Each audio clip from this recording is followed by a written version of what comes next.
Halo, kali ini kita bertemu lagi bersama saya dalam mata kuliah Desain dan Pemrograman Berorientasi Objek.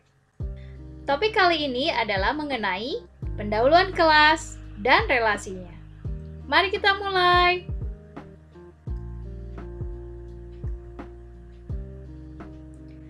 Pertama, kita perlu memahami mengenai perbedaan pemrograman terstruktur dan berorientasi objek. Dalam pemrograman terstruktur,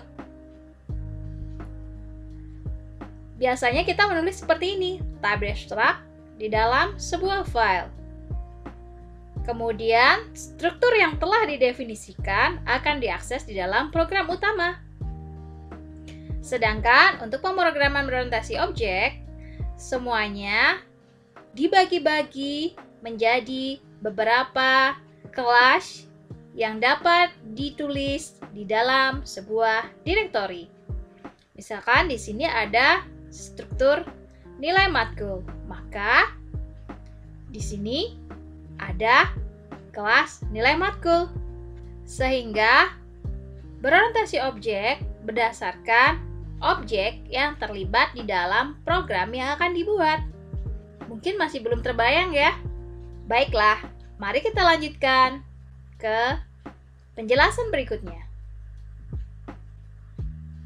Contoh lagi dari perbedaan antara pemrograman terstruktur dan berorientasi objek. Misalkan contohnya adalah untuk sistem akademik. Pada pemrograman berorientasi objek, maka pembagian program dibagi berdasarkan objek yang terlibat, yaitu dosen, jadwal, kuliah, mahasiswa, dan kontrak kuliah. Sedangkan, jika dari pemrograman terstruktur, maka pembagiannya berdasarkan proses yang terdapat pada sistem akademik, yaitu pengambilan kuliah, penjadwalan, dan penilaian. Sehingga fokusnya adalah kepada fungsi ataupun prosedur yang dibutuhkan di dalam sebuah sistem. Ini adalah cara berjalannya pemrograman berorientasi objek. Pemodulan di dalam pembuatan kode programnya dibagi berdasarkan kelas. Ini adalah contoh dalam pseudocode penulisan kelas di dalam pemrograman berorientasi objek. Kemudian kelas ini akan dimasukkan ke dalam compiler atau interpreter. Kemudian setiap kelas akan dialokasikan di dalam memori sebagai sebuah objek. Nah, di sini adalah ilustrasi dari alokasi kelas yang diubah menjadi objek di dalam memori. Sehingga objek ini tidak dapat kita lihat karena objek adalah alokasi dari kelas di dalam memori. Sedangkan yang bisa kita lihat adalah kelas, yaitu kode programnya.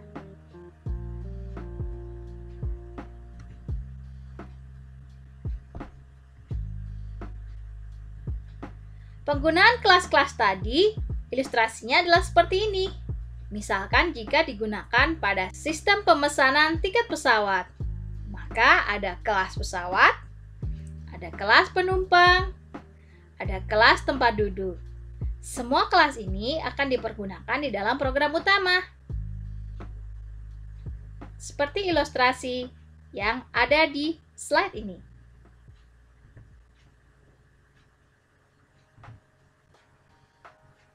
Dalam mata kuliah ini, kita akan mempelajari beberapa bahasa, namun tentu saja tidak detail, hanya untuk memperkenalkan bahwa bahasa pemrograman yang mendukung pemrograman berorientasi objek tidak hanya satu bahasa saja. Kita bisa melihat melalui Google Trend. Misalkan di sini saya membandingkan antara C++, PHP atau PHP, Java, dan Python. Nah, kita bisa melihat di sini bahwa tren yang paling tinggi masih C++. Hal ini dikarenakan C++ masih memegang efisiensi dan dapat diimplementasikan pada banyak device. Sedangkan bahasa yang lebih tinggi seperti Java, PHP, dan Python memiliki peringkat yang hampir sama. Ini tren untuk di seluruh dunia. Sekarang kita bisa melihat tren di Indonesia. Nah, ini tren yang ada di Indonesia. Hampir sama. Dengan melihat Google Trend, kita dapat mencari data sehingga kita dapat mengetahui tren bahasa pemrograman apa yang saat ini sedang banyak digunakan oleh masyarakat di dunia maupun di Indonesia. Sehingga kita memperoleh pengetahuan berdasarkan data, tidak hanya berdasarkan kata orang.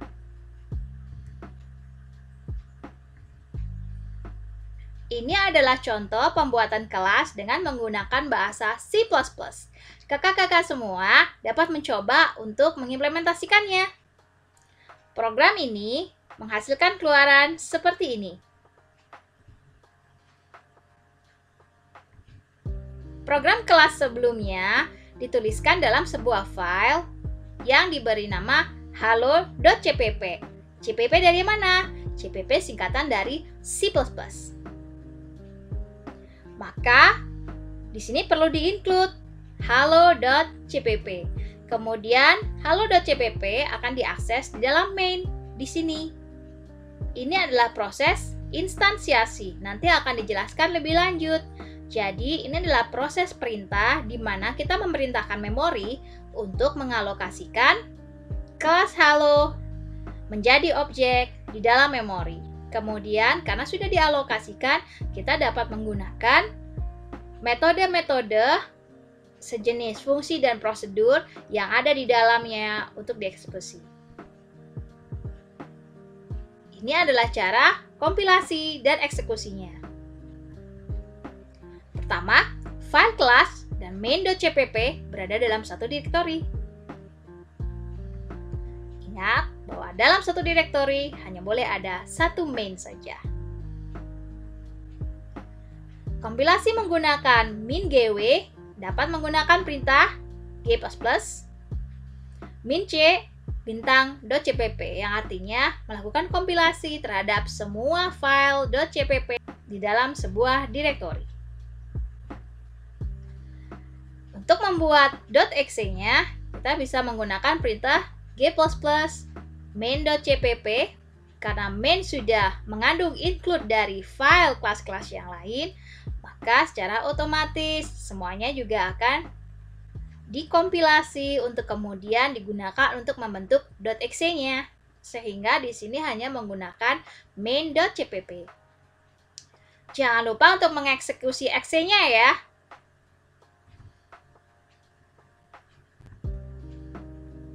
Nah, ini adalah contoh dari pembuatan kelas di dalam bahasa pemrograman PHP atau PHP. Eksekusinya menggunakan PHP server. Contohnya adalah XAMPP. Saya menggunakan XAMPP di sini. Ini adalah hasil eksekusinya di browser. Ingat ya kakak, bukan di command prompt, tapi menggunakan browser. Nah, ini adalah file main-nya. Di dalam PHP atau PHP biasanya menggunakan index.php. C++ dan PHP tidak murni merupakan bahasa pemrograman berorientasi objek. Karena di dalam main-nya masih menggunakan pemrograman terstruktur, yaitu menggunakan fungsi atau prosedur main. Atau kalau di dalam PHP disebut dengan index.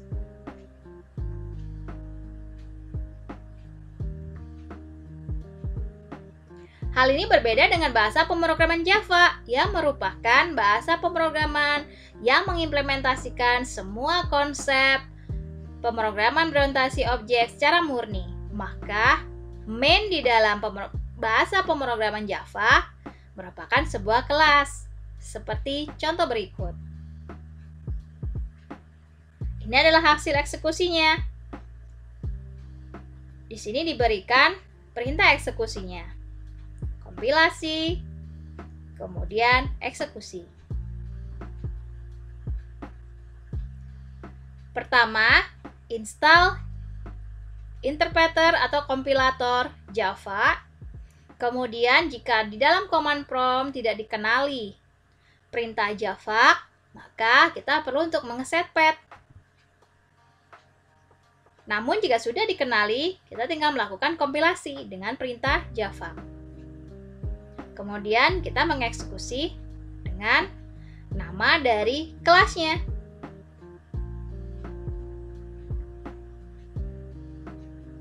Berikutnya adalah contoh dengan menggunakan bahasa Python. Nah, ini adalah contoh kelas di dalam bahasa Python. Ini perintah eksekusinya. Kemudian, ini hasil eksekusinya. Ini untuk mengingatkan kembali. Jika tidak dikenali, maka bisa melakukan setpad. Kemudian berikutnya adalah perintah eksekusinya.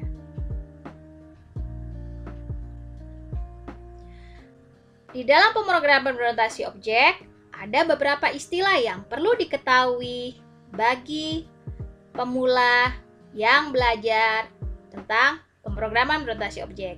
Yang pertama yaitu istilah enkapsulasi. Ini adalah ilustrasi dari enkapsulasi, di mana maksud dari enkapsulasi adalah membungkus menjadi kumpulan yang memiliki kepentingan yang sama. Di sini biasanya ada atribut atau memiliki perilaku seperti variabel global dan metode atau sejenis fungsi prosedur yang terkait dengan nama dari kelas yang bersangkutan.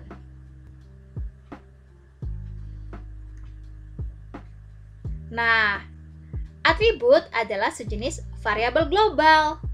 Di sini, jika dari contoh kode programnya, inilah yang disebut dengan atribut.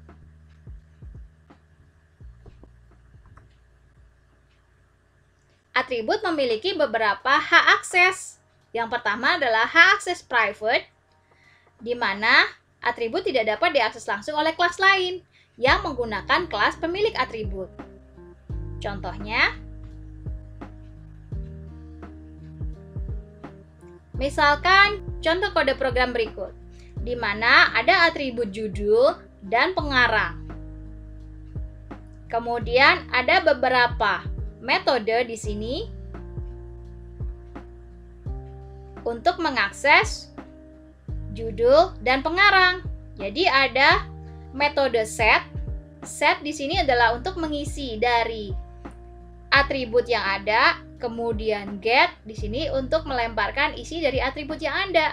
Sehingga apa-apa yang memiliki hak akses private tidak akan dapat langsung diakses oleh kelas lain. Contohnya, pada program main di sini menggunakan metode get judul dan set pengarang untuk mengisi variabel global pengarang, sehingga di sini tidak langsung diakses b1.pengarang sama dengan orang satu, karena itu tidak diizinkan. Pengarang di sini aksesnya adalah private. Sehingga di sini hanya diizinkan pengaksesan menggunakan metode.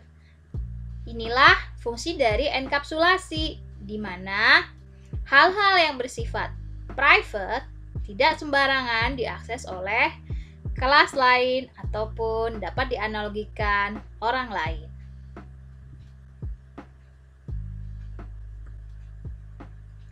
Nah, ini pendeklarasian atribut private dalam bahasa pemrograman PHP atau PHP.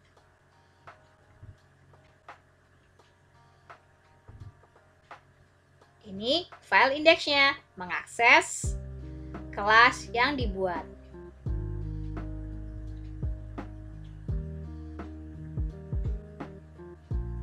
Ini jika dalam pemrograman Java.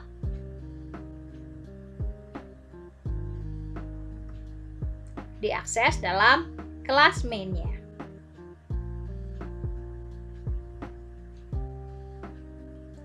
Atribut juga dapat memiliki hak akses publik.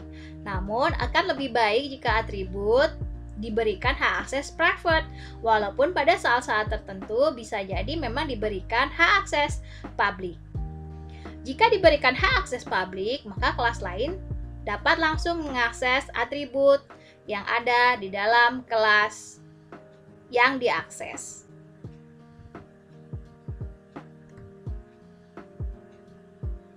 Berikutnya adalah mengenai metode. Metode atau metode pada sebuah kelas hampir sama dengan fungsi atau prosedur pada pemrograman terstruktur. Metode di sini juga memiliki hak akses, dapat memiliki beberapa hak akses yaitu public, private, maupun protected. Untuk protected akan dijelaskan lebih lanjut jika kita sudah masuk pada materi inheritance. Berikutnya, kita perlu mengerti apa yang disebut dengan konstruktor. Sebuah kelas harus memiliki sebuah metode yang disebut dengan konstruktor. Nama sebuah konstruktor harus sama dengan nama kelasnya. Misalkan kelas buku, maka konstruktornya adalah buku.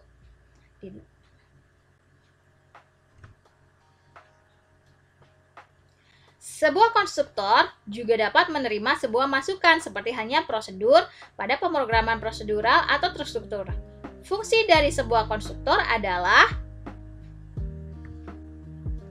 mengalokasikan sebuah objek saat program dieksekusi.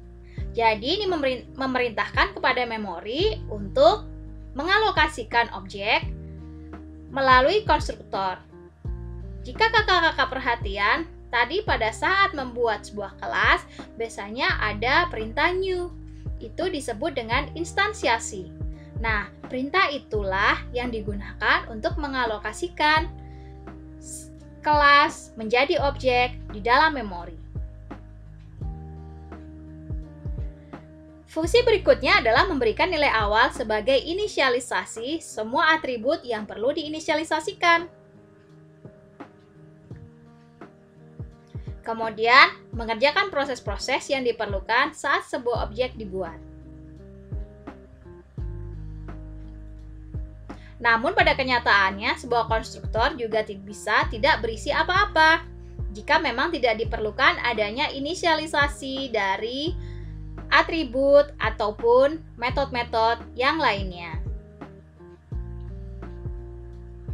Konstruktor harus bersifat publik. Ini adalah hak aksesnya.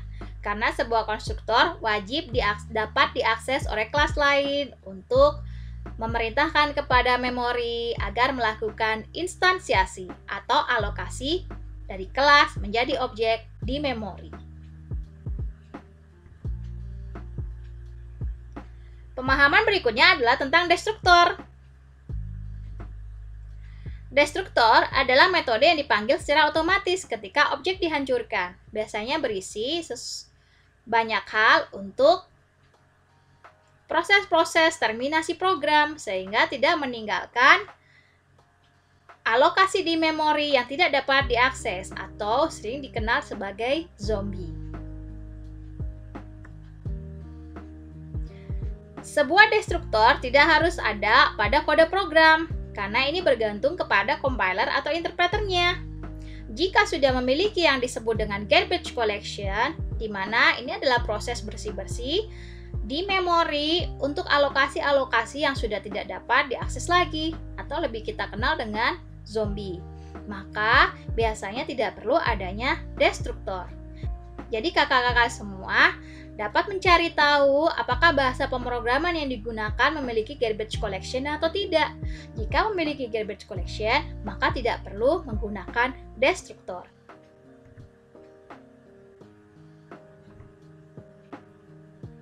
Nah, ini adalah contoh destruktor pada kelas di C++ menggunakan simbol cacing.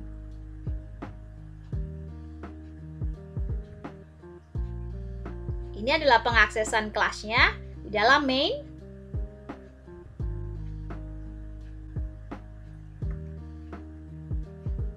Ini adalah destruktor pada bahasa pemrograman PHP atau PHP. Dan ini adalah konstruktornya.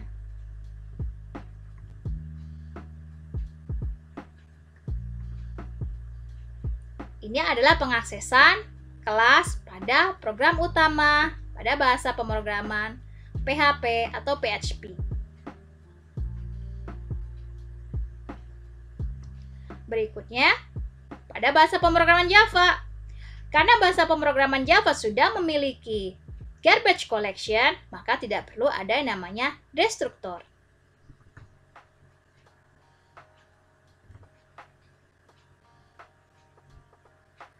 Instansiasi pada bahasa pemrograman Java. Instansiasi, dan ini adalah pengaksesan dari objek yang dialokasikan oleh memori.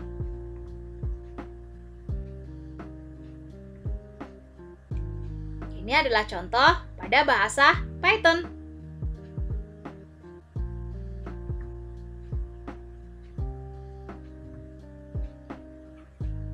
Pengaksesan kelas pada program utama di bahasa Python. Pada bahasa Python juga tidak diimplementasikan secara keseluruhan seperti halnya Java, karena di dalam bahasa Python program utamanya juga masih menggunakan pemrograman terstruktur.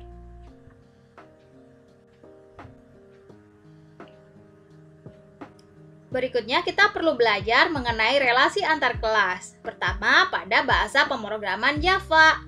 Di dalam bahasa pemrograman Java ada yang disebut dengan inner class. Bagaimana untuk merancang apakah sebuah program dalam Java memerlukan inner class atau tidak? Maka referensi awalnya adalah kita perlu untuk melihat barangnya di dunia nyata. Misalkan di sini adalah hubungan antara operasi mesin di dalam kalkulator dan kalkulator itu sendiri. Di mana asumsinya mesin berada di dalam kalkulator.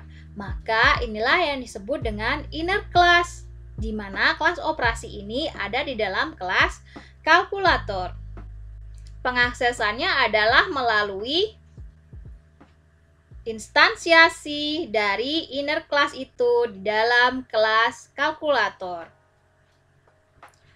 Kemudian kita deklarasikan semua proses dari mesin kalkulator itu sendiri seperti tambah, kurang, kali, dan bagi. Bagi di sini jika pembaginya adalah 0, maka mengembalikan nilai minus 9999 seperti pada kode program ini.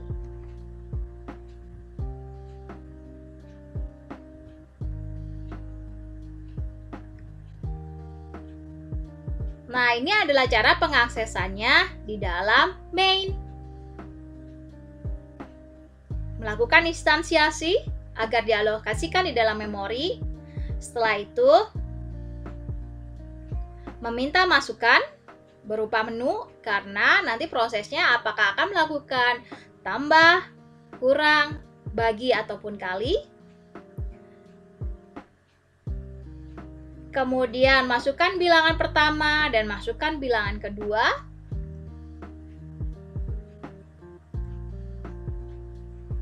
Dan kemudian menunya dilakukan di sini. Jika melakukan tambah, kurang, kali, ataupun bagi.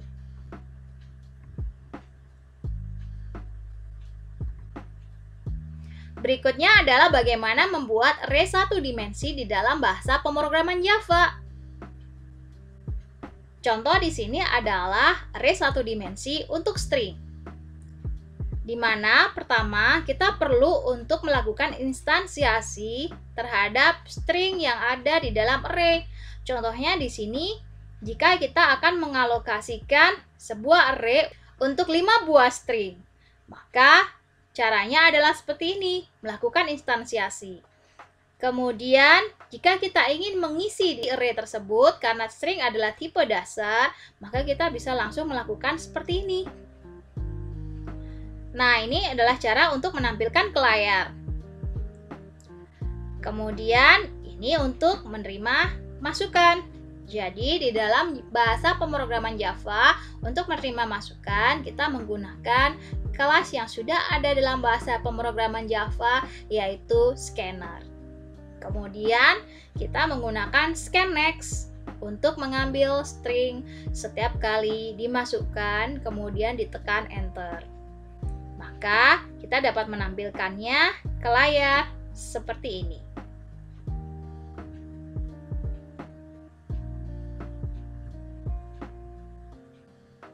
Nah, ini adalah ilustrasi dari array di dalam bahasa pemrograman Java. Jadi sebenarnya kalau kita tidak melakukan new, maka di memori hanya akan dialokasikan sebuah tempat tanpa memiliki tempat objeknya. Jadi ini seperti hanya pointer saja. Jadi banyak alokasi di dalam pemrograman Java menggunakan pointer di memori. Sehingga ketika melakukan instansiasi, barulah ada alokasi tempat dari array dalam pemrograman Java. Sehingga perlu sekali ada instansiasi dari alokasi array pada pemrograman Java.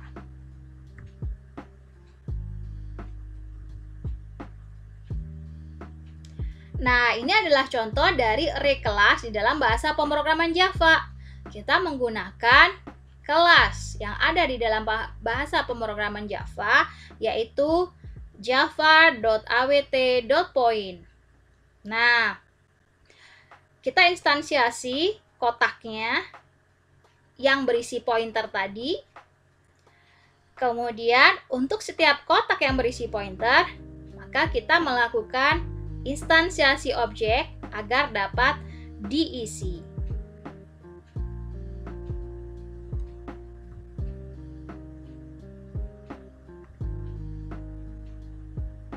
Ini adalah contoh pembuatan array 2 dimensi dalam bahasa pemrograman Java. Di sini juga ada instansiasi ya, Kakak.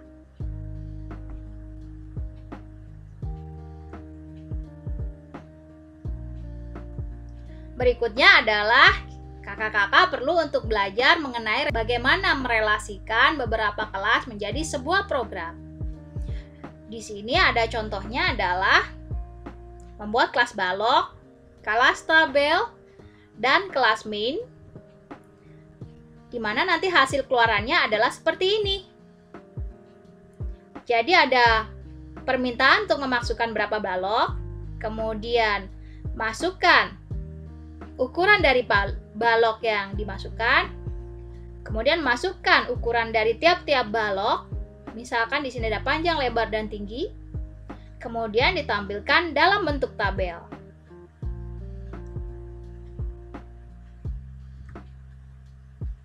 Ini adalah contoh dari kelas balok, di mana memiliki atribut panjang, lebar, tinggi, konstruktor, ini juga konstruktor. Kemudian silakan kakak-kakak berkreativitas dan berlatih untuk membuat metode get dan set untuk setiap atribut. Kemudian ada metode untuk menghitung volume dan ada metode untuk menghitung luasnya. Ingat ya kakak-kakak, kode program dibuat tidak lengkap agar kakak-kakak dapat berkreativitas ataupun mencoba untuk berlatih mengasah logika kakak-kakak semua. Sehingga tidak hanya berpangku tangan dan dapat melatih kreativitas serta logika kakak-kakak semua.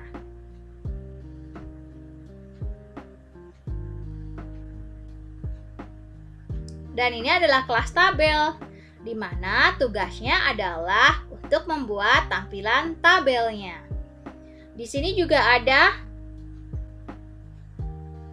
atribut baris dan kolom untuk tabelnya, konstruktor, kemudian get set, kemudian membuat barisnya. Jadi ini adalah proses untuk membuat tampilan hasil output program seperti yang diperlihatkan sebelumnya. Ini adalah proses bagaimana membuat bagian baris isi dan bagian tabel yang bawah.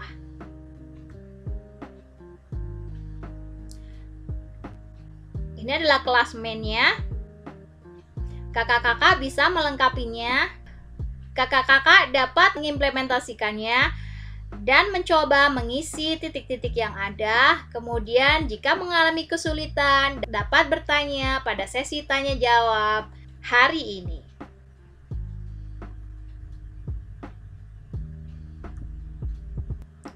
Ini adalah proses di mana mencoba menampilkan beberapa balok yang telah dialokasikan ke layar. Untuk menguji apakah hari ini sudah benar-benar paham dengan materi yang diberikan, maka kakak-kakak dapat mencoba tantangan-tantangan berikut. Ubah kode program Java tadi ke bahasa C++ atau Python. Kemudian kakak-kakak juga bisa mencoba mengubah isi dari contoh program tadi dengan membuat tabel untuk nasabah bank yang isinya adalah nama, saldo, dan transaksi terakhir.